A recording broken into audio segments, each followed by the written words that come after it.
కోనసీమ జిల్లా యానం శివారు కనకాలపేట గ్రామంలో వెలిసిన శ్రీ వరసిద్ధి వినాయక స్వామివారి 16వ గణపతి నవరాత్రుల మహోత్సవాల సందర్భంగా గ్రామానికి చెందిన ప్రముఖ వ్యాపారవేత్త మధ్య శ్రీపతి శ్రీనివాస్ స్వామివారికి 100 కేజీల లడ్డూ ప్రసాదాన్ని సమర్పించారు.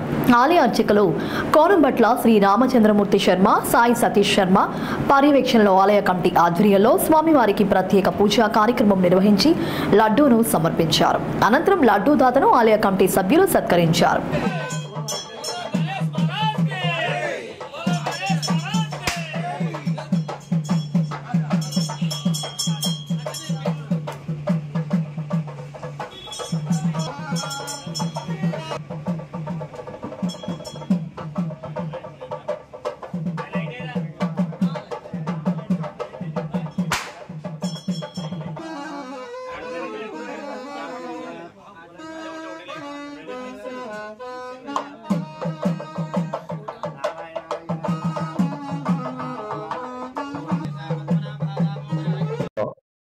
పదహారు సంవత్సరాల క్రితం చిన్నగా మొదలుపెట్టినటువంటి ఈ యొక్క వినాయకుడి యొక్క విగ్రహాన్ని ఇలా ఇప్పటికి ఇంత పెద్దగా చేసి ఈ గ్రామంలో ఉన్న యువకులందరూ కష్టపడి చాలా భక్తి శ్రద్ధలతో ఈ కార్యక్రమాన్ని నిర్వహిస్తూ ఎంతో రంగరంగ వైభవంగా ఈ కార్యక్రమాన్ని చేస్తూ ఉన్నారు.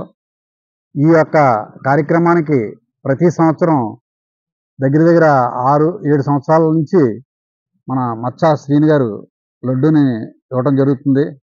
ఆ లడ్డు ఇచ్చిన కాడి నుంచి ఆయన కూడా దినదనాభివృద్ధి చెందుతూ ఎంతో అభివృద్ధిలోకి వచ్చారు.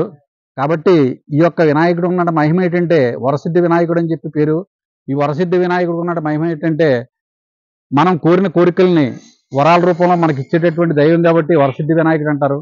ఈ వరసిద్ధి వినాయకుడి యొక్క మహాత్యం చాలా చెప్పరానటువంటి విధంగా ఉంటుంది. ఎవరు ఏం కోరుకుంటే ఆ కోరికలు నెరవేరుతాయి. తప్పకుండా భక్తి శ్రద్ధలతో ఇక్కడికి వచ్చి ఈ దేవుడిని దర్శించి ఈ దేవుడికి మొక్కులు తీర్చుకుని ఈ దేవుడిని కోరిన కోరికలన్నీ నెరవేర్తాడని ఈ రకంగా మీకు తెలియజేస్తున్నాను. తప్పక భక్తి శ్రద్ధలతో వచ్చి ఈ దేవుడిని దర్శించుకోవాల్సిందిగా కోరుచున్నాను.